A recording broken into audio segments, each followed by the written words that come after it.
What do you think so far? So is it worth your time? So I know some of you are getting an introduction to cyber, while other of you are deep into it. And we hope that we have a splattering enough to make it all interesting and a couple of really technical talks, but the best is still yet to come. Not only do we have our next keynote coming up, who is going to, I heard if he doesn't blow the roof off, he's buying drinks afterwards. Well, so no joke, two guys in a bar. But tomorrow and Sunday, you think, wow, Sunday, Friday, Saturday, Sunday, who's crazy enough to do that? Well, we are, because we're doing the disruptive stuff, this disruptive cyber stuff. Look at the caliber of people and the discussions that are going to be had. Many of the keynotes that you heard were saying we really need to focus on this. And like I mentioned earlier, we said the right people focus on the right problems will generate the right solutions. And so tomorrow and Sunday, you're going to see everything from the Talon Manual 2.0 to bug bounty programs to responsible disclosure of vulnerabilities that we heard earlier today. So it's quite a program that is set up for you. So with that, let's go ahead and get started here. We saved the best for last today.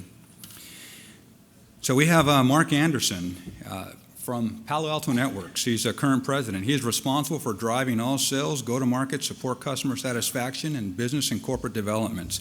When he joined the company in 2012, and prior to becoming president in this last August, Mark served as a senior vice president of worldwide field operations. Prior to joining Palo Alto Networks, he was executive vice president of worldwide sales for F5 Networks, where he oversaw all sales activities for the company beginning in 2007.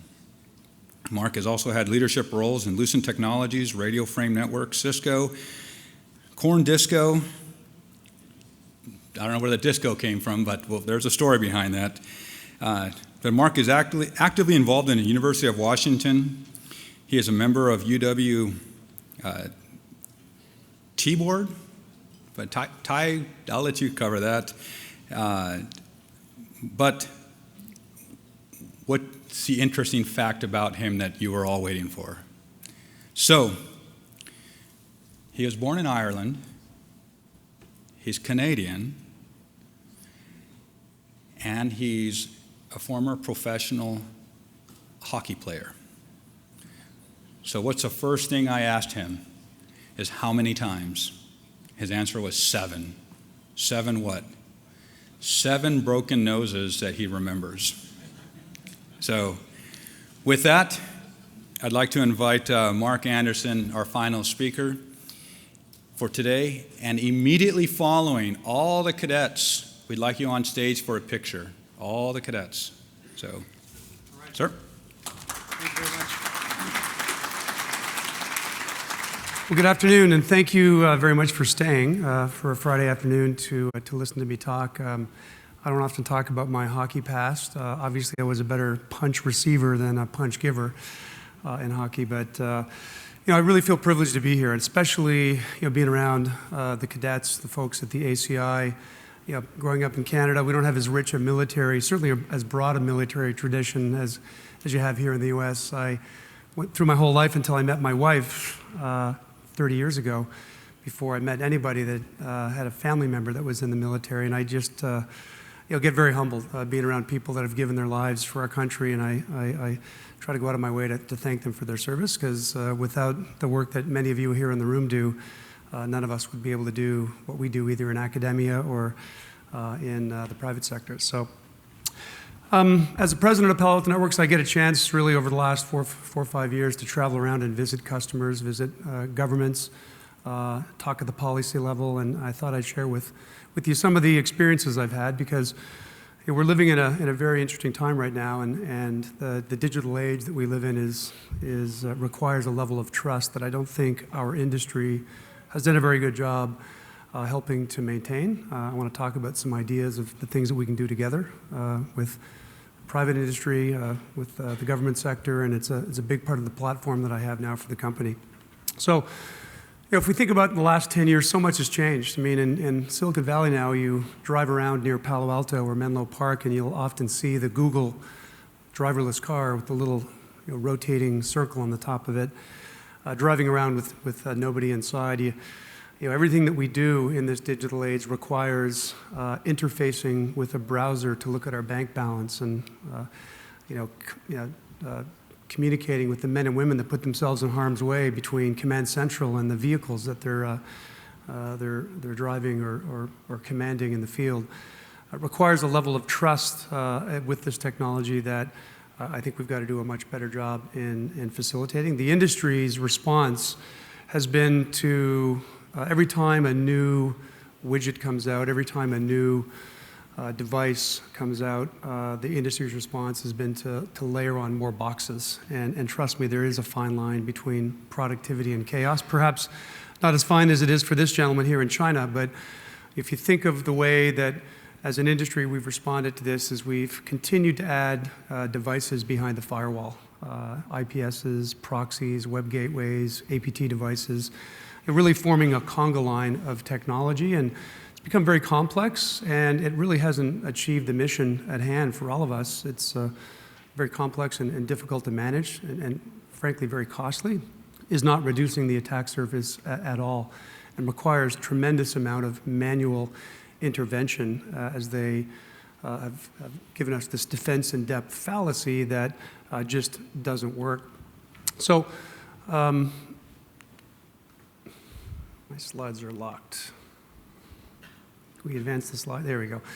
And really, it's causing tremendous chaos out there, without question. We're not seeing any slowdown in the breaches, the sum of the breaches. We might have seen a nation-state slowdown that we've heard about, but certainly the rise in some of the things that I heard in the panel before us, the rise in ransomware attacks, the breaches that are happening around the world is, it's become commonplace. It's something that we hear about every day, and I worry that here in the U.S., that our citizenry is becoming numb to hearing about this. We build this into the bank charges for what we do.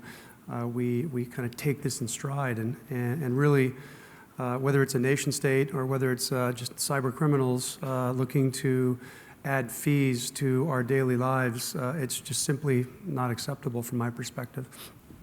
And it's not often just a 400-pound man sitting in a basement that's doing this. It's real criminals. See, as a Canadian, I get to joke a little bit about the election because I just can't vote. But at the policy level, certainly our Intel chief, James Clapper, just in the summer articulated that from his perspective, cyber is the greatest risk that we face. It's greater than tactical risk. It's greater than biological weapons. It's greater than nuclear weapons. And it's something that we all have to band together and consider. And this is not something that the government can do by themselves. It's not something that certainly any one company can do by ourselves. It's something that as a community, private sector and public sector, that we really have to do a better job working together. Over in Europe, I spend a lot of time over there. Our business at Palo Alto Networks is growing pretty substantially there. I think some of the initiatives to mandate breach disclosure and mandate a framework for protection, certainly with the NIST directive, as you all know, is looking to build out a framework for critical infrastructure and telecommunications providers. GDPR to certainly protect the data of the citizens of the EU. There's a lot of confusion out there. We commissioned a study with IDC to query about 1,000 enterprises and asked them if they were ready for these two important pieces of legislature that are coming down the road. As you can see, for the NIST directive, really a framework. Are you going to be ready by the timeline? Over 90% of the people said that they were. Less than 20% of the people actually knew the timeline was May of 2018. So same thing with GDPR. Seeing just a lot of confusion out there, and I think these are broad pieces of legislation or directives that have to be factored. So we've spent a lot of our time dealing with folks at ANSI in France, the Ministry of Defense in many of the countries, the National Police Agency, La Guardia Civil in Spain. And they're really looking for enterprises like our company to help them with a more prescriptive framework, one that's going to allow for more prevention, not just detection and manual remediation, but actual prevention to the extent that nobody can do that all the time, but certainly delivering more automated outcomes is something that they're very much interested in. Certainly is a board level priority. We've seen the pucker factor here in the US at the board level increase dramatically since breaches started being disclosed. We often see, when I started at Palo Alto Networks in 2012, we had, I would speak with CISOs and their offices were in the basement. They had no staff, they had no budget. They were in a siloed organization that had very little influence on the actual infrastructure that they were hired to help protect. Today, we actually see them not just advising boards, but actually on boards of directors. They're among the highest paid executives in the U.S. And when you speak to them today, many of them have large staffs, run large security operations centers, and they have large budgets. And in the most forward-leading either government organizations or enterprise organizations, you see a horizontal organization that really takes security into consideration at every step of the business logic that a company goes through to manage their enterprise risk management. The consultants will do an engagement with publicly traded companies called ERM, Enterprise Risk Management, and cyber is typically number 1, 2, or 3 on that list. And they develop work streams that work through with the enterprises to protect against these risks. So it's obviously a significant focus at the board level, and we expect that it will continue to be. And all this is happening, frankly, because we've seen massive shifts in the way that we process information, the way that we give applications to pass data from the application provider to the user. 10 years ago, CIOs, chief information officers, they vetted every application that an enterprise used. They purchased and owned every asset that went between their data center and the end user. So we didn't have personal devices back then. Today, you walk into an enterprise, the average user's got somewhere between 2 and 3 devices that 2/3 of them typically are owned by that user, not by the enterprise. They're commingling private use, Facebook or private emails with their family, with business use. I do it on my iPad and my iPhone. They're my personal assets, but I still use them to transact confidential business, not only email, but also accessing our corporate finance system. We're also seeing companies move very aggressively, much faster in the last few years than I think anybody imagined. They're moving both applications and infrastructure to the cloud. Certainly Obama's Cloud First initiative here in the federal government in the US is really forcing the programs, forcing different ministries and different intel and members of the DoD community to look at moving applications and infrastructure to Office 365. Microsoft is making it very difficult for you to be an Exchange customer. So they're actually asking people to move to a cloud-delivered solution with Office 365. Same thing with Salesforce and Workday, making it easier, more agile to do business with. We're also seeing a dramatic rise in the Internet of Things. You may have read about Brian Krebs' website on security. It was the recipient of the largest ever IoT volumetric DDoS attack recently.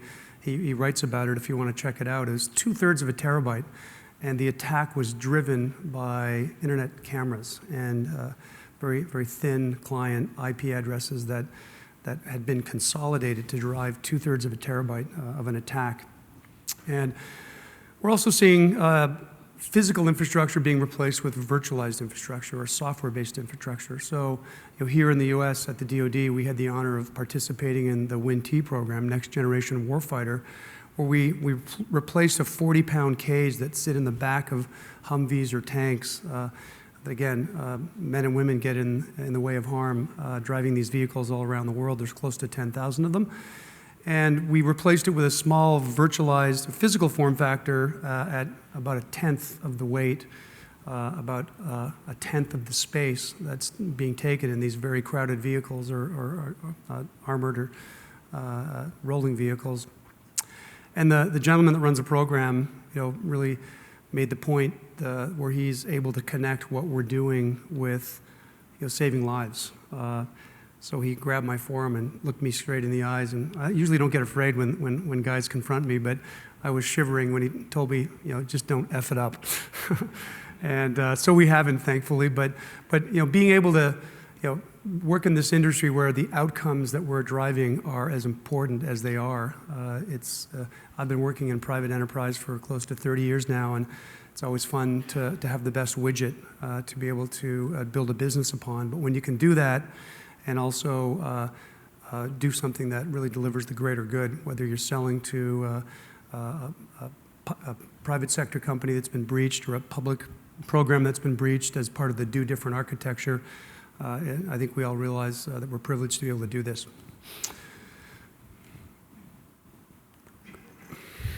Whoops, sorry about that. So I think there's some major challenges that face our security folks that if I can go back one slide.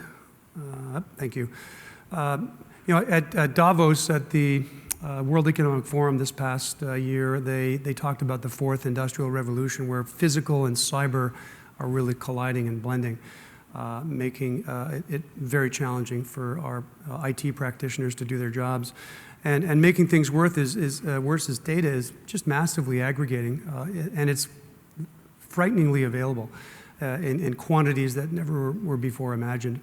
And I think tilting the plane in the favor of the black hats, compute power is very low cost, and access to the internet is almost free. With a cup of coffee, you can get a broadband connection, and even less so in many countries. But the compute powers, certainly with the elasticity of the cloud, has become endless. So it really gives our practitioners, either in government or in the enterprise space, significant things to worry about. And this is something that I believe we can't be very short-term minded, as our industry tends to be. We've got to really think about this in the long run. And it's been a privilege to watch the Obama administration recently really extend the hand out to private enterprise to really force us to work together as an industry, whether it's private sector or the public sector, to solve these problems. And it's going to be something that plays out over a very long time. And in doing so, innovation certainly matters. Sorry about this. Innovation certainly matters.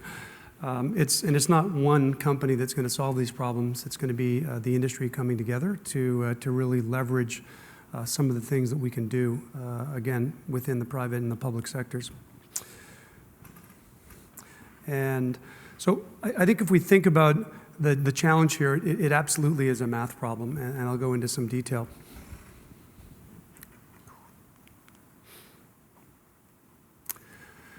So if you think about what's happened in the last few years, the cost of launching a successful attack has gone down quite dramatically. Again, low cost of compute and access to internet that can be hidden and is very low cost as well. And certainly we've seen a dramatic rise in the number of attacks over the last 5 years. So to be able to restore this trust that's so implicit and so needed in the digital age, we really have to turn the tables. And change the cost curve of the attacks to really drive down the number of successful attacks, and I underline successful attacks, and drive up the cost of being able to realize a successful attack. So whether this is being the second fastest runner away from the bear syndrome, or whether this is really delivering an architecture to be a lot more preventative, or certainly both in this case, we've got to change this cost curve as an industry, and we're certainly doing our best to help that along. What's going on here, guys? Okay, yeah. So to really be able to deliver, yeah, okay. There we go. Okay, so really to be able to deliver on this, we've got to really focus on the outcomes, right? At the highest level, we've got to focus on better security outcomes. That's a pretty simple concept. And we've got to do this in a way that reduces complexity, because managing multiple devices, at one of the recent banks on Wall Street, they disclosed that they had over 100 security vendors, and they wanted to chop it in half within 2 years. Extraordinarily complex for them to manage. They have 1,000 people in this particular bank. Driving less complexity is very important. And when we drive less complexity, we're going to drive costs down as well. And the other positive outcome that we have to solve for, without question, is more automation, right? Because the answer to this is not throwing more people at this. We know in our industry, access to qualified knowledge workers is a major challenge. So we really need to have platforms that drive automation, so we can automate as much of this as we possibly can and leave the manual work to the people that can go chase the nastiest of things. So one of my favorite quotes in the industry was the former CISO for Target, when talking about the breach, mentioned that they had all the devices. They had every device in a layered security model. But the alert actually was triggered, but it was lost in a sea of alerts, right? And this is a large company. They had over a dozen SOC engineers that could manually chase down 5 or 6 alerts a day, but yet they were being faced with over 1,000 alerts on a typical day. So you need automation to really drive not only better productivity for the knowledge workers that you do have, but also over time a lower total cost of ownership. And I think what we'll see is measurable results as an outcome. Our boards will be able to point at the frameworks that we can build together and prove that there is less risk that is being realized by the enterprise.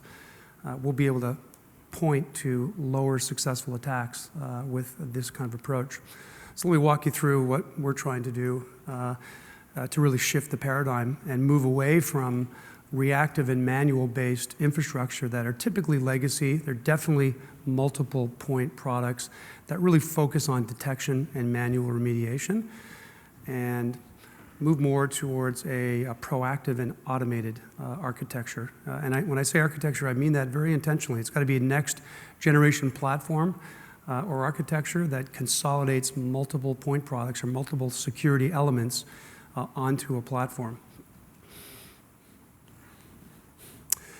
And it's got to be everywhere, because our data is moving everywhere. We're talking, I've been on meetings with customers in the last few days here in the Beltway, both private sector and public sector, and there is this massive move to the cloud.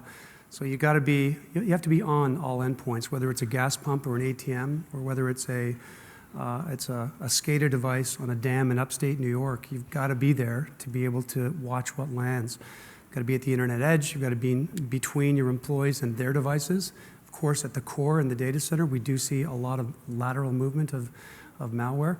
And then certainly you've got to be able to do more than just manage the ingress and the egress between your data to and from these cloud instances, whether it's a SaaS provider or whether it's AWS or Microsoft or Google Cloud. You've got to be consistent. So I would submit 3 relatively predictable steps forward that I'm asking for your support on. Number 1, as an industry, we've got to really push for prevention. And I'm going to tackle these one by one. We've got to do a much better job of threat intelligence sharing as a community, both public sector and private sector. And without question, the biggest complaint I hear is we need to do a way better job on educating our knowledge workers, not only the normal constituents that might be clicking those phishing attempts, but we need to provide more subject matter experts for security to our industry, because there's over 220,000 open cyber jobs today in the U.S. That we can't fill today. And I'm not going to name country names, but there's countries out there that are cranking up more than 100 times the engineers every single day than we are here in the U.S. So it's a major challenge. So let me talk a little bit about preventative architectures. I think you need to have something that works together in a platform, something that when an anomalous either user behavior or application behavior comes across any of the sensors, it gets extracted up into a threat intelligence cloud that sandboxes and very quickly turns unknown threats into threats. This has got to be something that may land on an endpoint or something that you might see anywhere in the network side of things. Secondly, I think you need a platform that automatically shares the known threats, not only with what you're seeing in your own threat intelligence cloud, but sharing with the ISAC community, the FS-ISAC in particular, or sharing with non-commercial threat sharing organizations like I'll talk about.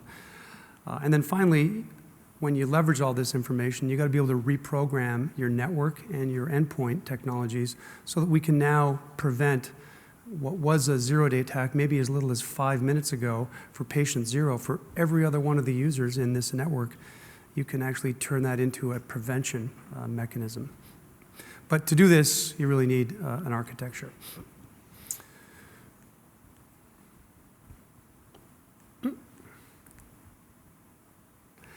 All right, so let me talk a little bit about threat sharing. We feel really passionate about this as a company.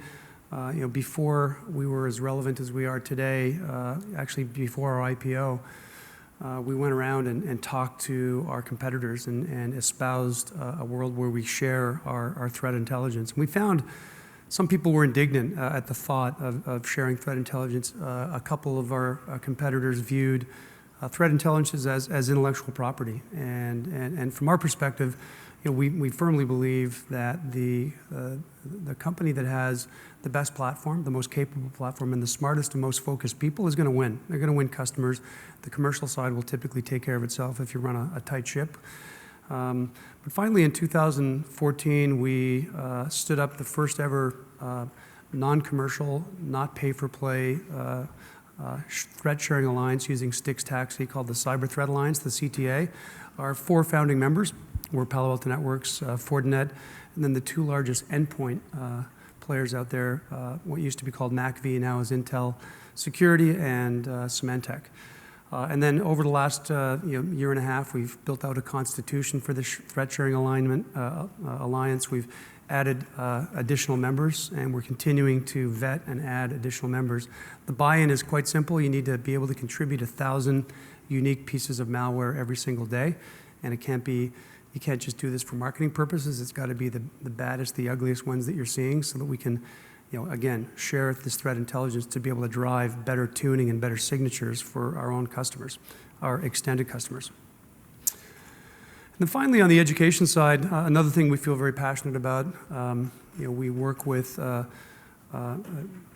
First Ladies joining forces. We also work with the California-based Work for Warriors, where they're both really trying to put the men and women in our intel communities or the men and women that are coming out of the service into a work environment.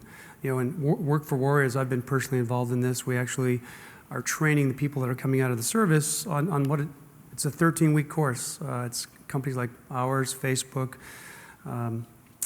Google, Apple, so big technology companies in Silicon Valley that are working really hard to find, high-quality people. And boy, a lot of these patriots that are coming out of our service have got incredible knowledge, and we really want to put them to work. But we got to teach them how to work in an enterprise environment. So things like what to wear, flip-flops are optional in California. But really, just give them the basic details, and then at the end of the 13-week program, we guarantee them an interview at each one of the participating companies. And we also feel it's important to train the security subject matter expert practitioners. It's, again, the single biggest complaint that I get. They can't find people to really operate this infrastructure. So we stood up the Palo Alto Networks Academy a few years ago, and today we have over 130 universities or polytechnics.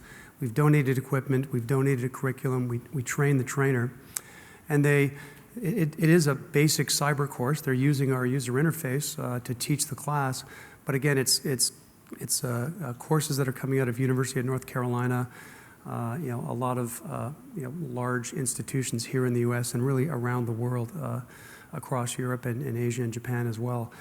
Our goal is to do this well beyond 1,000 institutions. We don't think we can do this fast enough or at a big enough scale. And I also don't think we can start early enough, right? We also sponsor the Tech Museum in San Jose, where we take busloads of preschoolers and elementary age school kids and really teach them about the basics of cyber hygiene in a fun and friendly environment. That's the picture that you see in the background here, where you get to learn about basic things that we think will resonate. I know in some states they're trying to push the computer science curriculum into high school. I know they're doing it in some countries that I've traveled to abroad. We've got to do a better job of training our kids to be able to be prepared for the world that we already live in. And it's something I think I'm asking for help from really everybody that I talk to. So just as a quick reminder here as I wrap up, please, if you're part of the government, if you're part of the industry, help us drive a lot more automation and be able to push for prevention. Force your vendors, if you're a customer, challenge your companies, if you're a vendor, to participate in threat intelligence sharing. There's no more noble mission in what we do. And then do the very best that you can do to help crank out more knowledge workers that are capable of walking into a job and being effective. These are, I think, basic things, but I think we got to start with the basics before we can get to the more specific and detailed stuff. But really appreciate your time. Thank you very much for staying on a Friday afternoon, and I look forward to meeting you. Cheers.